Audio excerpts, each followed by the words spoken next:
Hello दोस्तों, नमस्कार। मैं दीपक आप सभी का अपने YouTube चैनल मैथ्स बाय दीपक विश्वकर्मा में स्वागत करता हूं। जैसा कि हमने पार्ट 1 में विभाज्यता के रूल से कुछ क्वेश्चंस पढ़े थे, उसी सीरीज को हम आगे कंटिन्यू करते हैं। तो देखिए, क्वेश्चन आपको स्क्रीन पर दिख रहा होगा। संख्या 738 A6A 11 से विभाज्य है, तो A का मान क्या होगा। तो सबसे पहले तो हमें ये देखना है कि 11 से विभाज्यता का रूल क्या होता है। और लास्ट क्लास में हमने आपको ये बात समझाई है कि 11 से विभाज्यता का रूल होता है संख्या के किसी भी संख्या के विषम स्थानों पर दिए गए अंकों का योगफल और सम स्थानों पर दिए गए अंकों के योगफल का अंतर या तो 0 हो या तो 11 से विभाज्य हो, या तो क्या हो जाए 11 का मल्टीपल हो, मतलब 0 आ जाए या तो 11 से कटने वाला, जैसे 0 आ गया, फिर 11 आ गया, फिर 22 आ गया, फिर 33, ऐसे चलता जाए, मतलब 11 से कटने वाला मिल जाए। विषम स्थानों पर दिए गए अंकों और सम स्थानों पर दिए गए अंकों के योगफल का जो अंतर है, या तो 0 आ जाए या तो 11 से कटने वाला, तो वो संख्या 11 से पूर्णतया विभाजित होती है। अब देखिए, विषम स्थानों पर कौन सा है, पहला, दूसरा, तीसरा, चौथा, पांचवा, छठवां, 6 अंक है। पहले पे 7 लिखा है, तीसरे पे क्या लिखा है 8 और पांचवे में 6, तो पहला, तीसरा और पांचवा यानी विषम स्थान पर अंक जो रखे हैं इनके योगफल होगा 7 + 8 15 और 15 6 21। तो आपने ये देखा कि विषम स्थानों पर दिए गए अंकों का योगफल आया 21। अब हम सम स्थानों पर दिए गए अंकों का योगफल निकालते हैं, तो 3 + a + a तो आ जाएगा 3 + 2a। अब ये बात हम अच्छे से जानते हैं कि विषम स्थानों पर दिए गए अंक और सम स्थानों पर दिए गए अंकों का अंतर योगफल का जो अंतर आया वो 0 आना चाहिए। तो आप देखो, ऑप्शन यहाँ ए वैल्यू है, यहाँ पे क्या ऐसा रख दिए, ये 21 है। अगर ये भी 21 हो जाए तो इन दोनों का अंतर क्या हो जाएगा, 0 हो जाएगा। अब आपको ऑप्शन रख के देखना है ए का मान, क्या ये 21 बनेगा। तो जैसे ही हम 6 रखेंगे तो 6 × 2 12 आ जाएगा, और 12 + 3 15, 15 और 21 कहीं से 0 नहीं होते हैं, तो हमारा 6 आंसर नहीं होगा। 3 रखेंगे, 3 × 2 6 और 6 3 9, ये भी नहीं बनता। जैसे ही आप 9 रखेंगे, 9 × 2 18 और 18 3 कितना होता है 21, और 21 और 21 घट के आ जाएगा 0। ये संख्या 9 से 11 से कटने लग जाएगी। तो हमारा ए का मान क्या रखने पे बन रहा है, ए का मान 9 रखने पे, 9 × 2 18 और 18 + 3 कितना 21, और 21 और 21 को घटाएंगे तो इन दोनों का अंतर क्या आ जाएगा 0। अगर विषम स्थानों पर दिए गए अंकों का योगफल और सम स्थानों पर दिए गए अंकों का योगफल 0 आ जाए तो संख्या 11 से पूर्णतया विभाज्य हो जाएगी। तो ए का मान क्या रखने पे आया, ए का मान 9 रखने पे आया, तो यही क्वेश्चन का आपका आंसर है। समझ में आया होगा आपको कैसे हम 11 से विभाज्यता के रूल पर क्वेश्चन करते हैं। चलिए देखते हैं अगला क्वेश्चन क्या है। देखिए, अगला क्वेश्चन हमसे कह रहा है 8947A56B1 9 से विभाज्य है, जहां B एक विषम संख्या है। देखो, इतना बड़ा नंबर आपको दे दिया और कह रहा है ये पूरा नंबर 9 से विभाज्य है, और दो वैल्यू आपको नहीं दे रखी, एक A और एक B। जब दो वैल्यू ना दे रखा हो, देखो उसमें आपके कई सारे मान बन सकते हैं, तो A के सभी संभव मानों का योगफल क्या होगा। तो सबसे पहले तो आपको ये बात समझनी है, हमने लास्ट क्लास में आपको 9 से विभाज्यता का रूल समझाया है कि 9 से विभाज्यता के लिए रूल क्या होता है, किसी भी संख्या के जो अंकों का योगफल है वो 9 से कटना चाहिए। ठीक है, 9 के पहाड़े में आना चाहिए उनके अंकों का योगफल, तो संख्या भी 9 से पूर्णतया विभाजित हो जाएगी। चलिए देखते हैं इस क्वेश्चन को कैसे लगेगा। क्वेश्चन आपसे कह रहा है 8947, लिख लेते हैं 8947, फिर आपको दे रखा है A 5 6 B और ये 1, और ये संख्या को कह रहा है कि ये पूरी तरह 9 से विभाज्य है। तो इसके A के सभी B, जहां B को आपको क्या बोला जा रहा है कि B जो संख्या है ये ऐसा है कि ये विषम संख्या है, क्या है विषम अंक है, यहाँ पे क्या रखेंगे विषम संख्या ही रखेंगे। तो A के कितनी पॉसिबल वैल्यू बन सकती हैं, A के कितने मान बन सकते हैं। अगर B का मान फिक्स हो गया कि ये विषम ही होगा, तो A के कितने मान होंगे, जितने भी मान बनेंगे A के, उन सभी मानों का हमें योगफल निकालना है। तो सबसे पहले तो आप ये बताइए, क्या विषम संख्या एक ही बनेगी क्या। आप कहेंगे अलग अलग, कई बार एक हो सकती है, एक ही सबसे छोटा विषम नंबर है। फिर इसके बाद विषम संख्या क्या होती है 3, फिर 5, फिर 7, फिर 9, फिर 11 नहीं रख सकते, 11 भी विषम है, लेकिन यहाँ एक ही अंक अलाउ है, 2 अंक नहीं रख सकते। तो 1 से लेके 9 तक आप सारी विषम संख्याएं अलग अलग रखेंगे। विषम संख्या रखेंगे, 1 रखेंगे तो फिर a का मान कुछ और हो सकता है, 3 रखेंगे तो 3 जब आपने कंडीशन रखा कि 3 हमारा विषम संख्या है तो फिर a का मान कुछ और हो सकता है। चलिए देखते हैं कैसे होगा ये क्वेश्चन।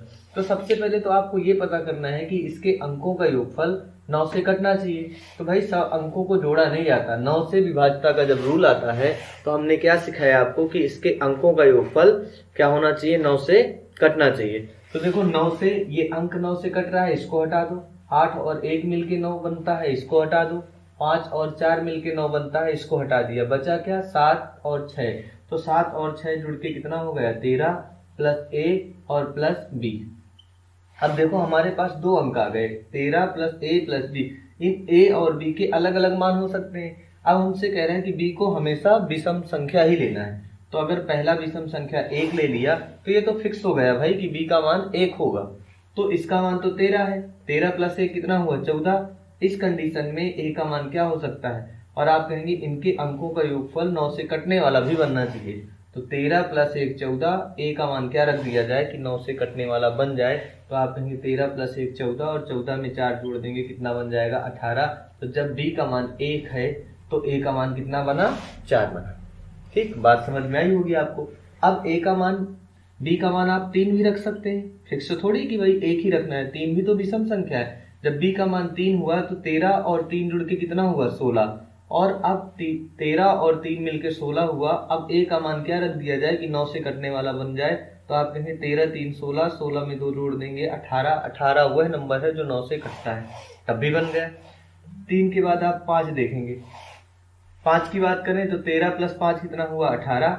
अब बताइए a का मान क्या रख सकते हैं। अब जब 13 5 खुद 18 से कटने वाला 9 से कटने वाला बन गया, 13 5 क्या होता है, 18। 18 वह नंबर है दोस्तों जो 9 से पूर्णतः विभाजित होता है। अगर 9 से पूर्णतः विभाजित हो गया यही दोनों जुड़ के, तो फिर इसका मान या तो 0 रख लो या तो 9 रख लो।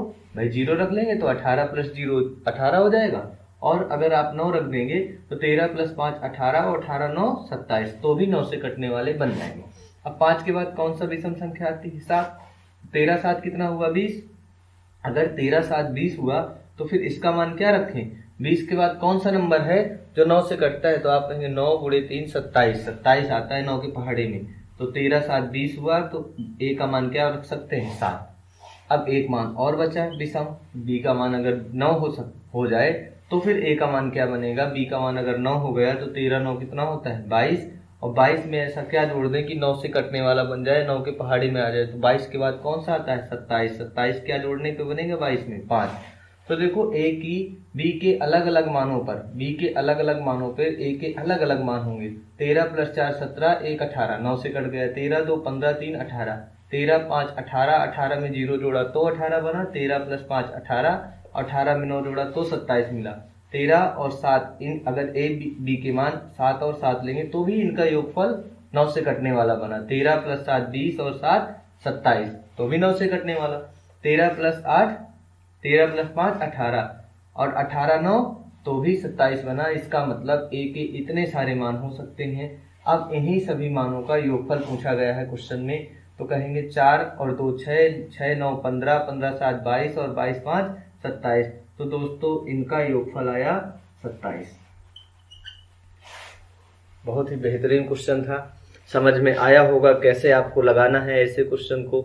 जब आ जाए तो पूरा क्वेश्चन ध्यान से पढ़िए और एक एक कॉन्सेप्ट को समझिए। और देखो क्या होता है, कई बार हम जल्दी जल्दी के चक्कर में रहते हैं, आप कुछ बेसिक चीज़ें छूट जाते हैं। बेसिक पढ़ने में ज़्यादा टाइम नहीं लगता, कुल मिला के आप एक क्वेश्चन में 2 मिनट एक एक्स्ट्रा मान लो बस, अगर बहुत बेसिक से समझना है। वैसे हर एक क्वेश्चन में ज़रूरत नहीं होती, लेकिन अगर बहुत डिटेल से पढ़ेंगे तो एक चैप्टर में बहुत है मुश्किल से आधा घंटा ज़्यादा लगेगा बेसिक्स में, ताकि तब, लेकिन बेसिक्स से पढ़ेंगे तो आपकी सारे डाउट्स क्लियर होकर चलेंगे।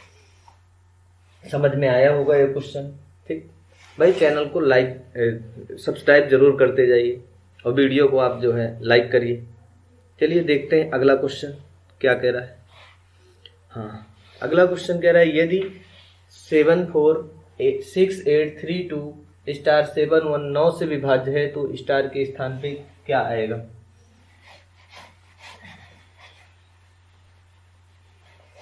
क्वेश्चन नंबर अगला है 7 4 6 8 3 2 और यहाँ पे एक अंक छोड़ देता है और 7 और 1 वो कह रहा है कि ये पूरी संख्या 9 से पूर्णतः विभाजित है। पूरी संख्या 9 से पूर्णतः विभाजित है तो स्टार की जगह कौन सा अंक आएगा? और आपके ऑप्शन दे रखे हैं 7 1 6 और ये 9, 4 अंक दे रखे हैं और आपसे पूछा गया है कि अगर ये पूरी संख्या 9 से विभाजित है तो फिर इसका स्टार का मान बताइए।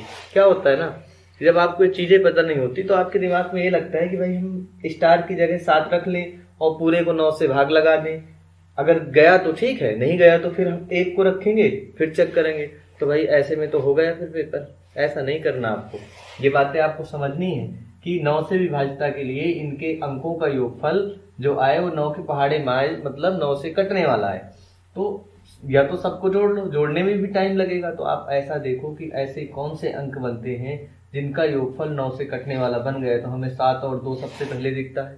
7 2 मिलके कितना होता है 9, हटाओ इसको, 6 4 10 और 8 18। 18 भी 9 से कटने वाला, जो मिलता जाए उसको सीधे हटा के बाहर करो। ठीक, ऐसे आप कहेंगे यहां से क्या हुआ, ये 7 बचा, ये 1 बचा, ये 7 1 8 और 8 3 11, बस यही बचे 11 प्लस और ये स्टार। अब आप कहेंगे स्टार का मान ऐसा होना चाहिए जो 11 से जुड़ के 9 से कटने वाला बन जाए। देखो आप इसमें पहला रखेंगे 7 तो 11 7 कितना हुआ 18। जैसे ही इसकी जगह 7 रखेंगे 11 और 7 18 और 18 9 से पूर्णतया कटता है। मतलब स्टार की जगह जैसे ही आप 7 रख देंगे तो इनके अंकों का योगफल कट जाएगा। तो आपका आंसर कितना हुआ 7, बाकी किसी में नहीं आएगा, आप चेक करके देख सकते हैं। तो इस क्वेश्चन का आंसर क्या हुआ? Option number first. समझ में आया होगा कैसे आप जल्दी से क्वेश्चन को लगा सकते हैं। तो चलिए चलते हैं नेक्स्ट क्वेश्चन की तरफ। क्या हुआ भाई? हाँ, ये क्वेश्चन नंबर 9।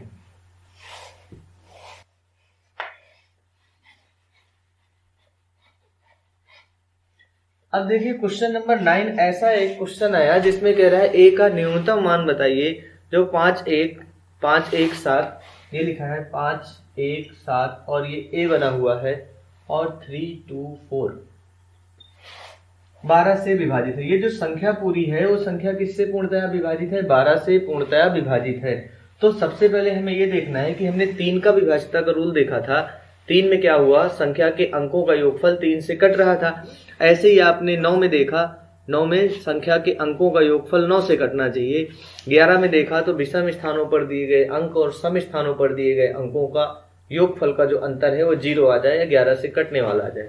लेकिन 12 का क्या होगा? तो 12 के आपको क्या करना है, ऐसे सह अभाज्य फैक्टर करना है। 12 के ऐसे दो गुणनखंड निकालिए जिनका गुणनफल तो 12 आ जाए लेकिन वो नंबर एक दूसरे से कटने नहीं चाहिए। मतलब उन दोनों का एचसीएफ क्या आ जाए, 1 आ जाए। 3 गुणे 4 क्या होता है 12। तो आप कहेंगे 3 और 4 का गुणनफल 12 होता है और 3 और 4 ऐसे नंबर हैं जो एक नंबर से नहीं कटते। मतलब इनमें कोई कॉमन फैक्टर नहीं है। अभी 2 और 6 भी 12 हो सकता है लेकिन इनको क्यों नहीं लेना, क्योंकि 2 से ये भी दोस्तों कट जाता है और 2 से ये भी कट जाता है। तो ऐसे फैक्टर बिल्कुल नहीं लेना। ऐसे फैक्टर लेना है जो आपस में कोई कॉमन फैक्टर ना हो, या आप कह सकते हैं इन दोनों का एचसीएफ क्या हो, 1 हो। ऐसे फैक्टर बनाए जाते हैं। तो 12 का विभाज्यता का रूल आप तैयार कर सकते हैं। 3 गुणे 4 क्या होता है 12 और 3 और 4 दोनों सह अभाज्य संख्या है। मतलब कोई संख्या 3 से भी कट जाए और 4 से भी कट जाए तभी वह 12 से कटेगी। अकेले 3 से कट जाए और 4 से ना कटे तो संख्या 12 से नहीं कटेगी। मतलब दोनों से कटना चाहिए। अब आपको एक तरीका समझ में आया। तो आप कहेंगे 12 से विभाज्यता के लिए हम करेंगे क्या, कोई संख्या 3 से कट जाए और 4 से, तो ये संख्या 12 से भी कट जाएगी। और आपके ऑप्शन लिखे हैं 5 3 7 और 8, ये 4 ऑप्शन। अब देखो 4 से करने का कोई मतलब नहीं है क्योंकि 4 से विभाज्यता का रूल क्या होता है, लास्ट के 2 अंक 4 से कटने चाहिए। तो आप कहेंगे दोनों अंक 4 से तो कट रहे हैं, इसका मतलब अब हमें किसको चेक करना है, 3 के विभाज्यता का रूल चेक करना है। क्योंकि 4 से तो संख्या कट ही रही है, लास्ट के दोनों अंक 4 से कट रहे हैं। अब आप ये देखो क्या संख्या 3 से कटती है। तो 3 से कटने के लिए क्या होता है, इनके अंकों का योगफल 3 से कटना चाहिए। तो 5 और 1 मिलके 6 बनता है, जो 3 से कटता है हटाओ, आप हटा दो इसको तुरंत। 3 3 से कटता है, हटा दिया। 4 और 2 भी 6 बनता है और ये भी 3 का मल्टीपल है, इसको भी हटा दिया। अब अकेला क्या बचा, 7, और 7 और ये दोनों डिजिट हैं, इन डिजिट का सम 3 से कटना चाहिए, तो 7 प्लस a। अब a का मान ऐसा क्या रख दें कि 7 के साथ जुड़ के 3 से कटने वाला बन जाए। तो आप देखो पहला क्या मिला, 5, 7 प्लस 5 12। लेकिन ध्यान देना इस क्वेश्चन में a का न्यूनतम मान पूछा गया है कि वह सबसे छोटा मान क्या होगा। तो सबसे छोटा मान ऑप्शन में देखते हैं कौन सा रखा है, 3। तो क्या 3 रखने पे तो नहीं आ रहा, तो जैसे हमने 3 रखा तो 7 और 3 कितना हुआ, 10। तो 3 तो हमारा क्वेश्चन का आंसर नहीं बनेगा, क्योंकि 7 और 3 10 होता है, जो 3 का मल्टीपल नहीं होता। 5 रखने में हमारा क्वेश्चन का आंसर बनता है, जैसे ही एक ही जगह 5 रखेंगे 7 प्लस 5 कितना आ जाएगा, 12, और 12 ही क्वेश्चन का आंसर हो जाएगा। आपके दिमाग में ऐसा भी आएगा कि हम 8 भी रख लें, 5 रखने में तो आ गया, 8 भी रख लें, तो 8 और 7 15, ये भी 3 से कट जाता है। लेकिन ये हमारा आंसर क्यों नहीं होगा, क्योंकि हमसे पूछा गया है कि इसका न्यूनतम मान बताइए, तो 5 और 8 में कौन सा छोटा है। तो आप कहेंगे मेरे प्यारे दोस्तों कि 5 और 8 में कौन सा छोटा है, 5 छोटा है, और हमसे न्यूनतम मान ही पूछा गया है। तो क्वेश्चन का आंसर क्या होगा, 5 क्वेश्चन का आंसर हो जाएगा। दोस्तों अगर आपको हमारा ये वीडियो अच्छा लगे तो लाइक करिए, अपने दोस्तों के साथ से चैनल को सब्सक्राइब भी करिए, और इस वीडियो को अपने दोस्तों के साथ शेयर भी करिए, और कमेंट करके ज़रूर बताइए कि कैसा आपको जो पढ़ा रहे हैं आपको तरीका कैसे लगा। तो नमस्कार दोस्तों, मिलते हैं अगले वीडियो पर। और जो बचे हुए इसके क्वेश्चन हैं, ये प्रीवियस ईयर के सारे क्वेश्चन रखे गए हैं, जो बचे हुए क्वेश्चन हैं उसको अगले वीडियो पर करेंगे। तब तक के लिए नमस्कार, जय हिंद दोस्तों।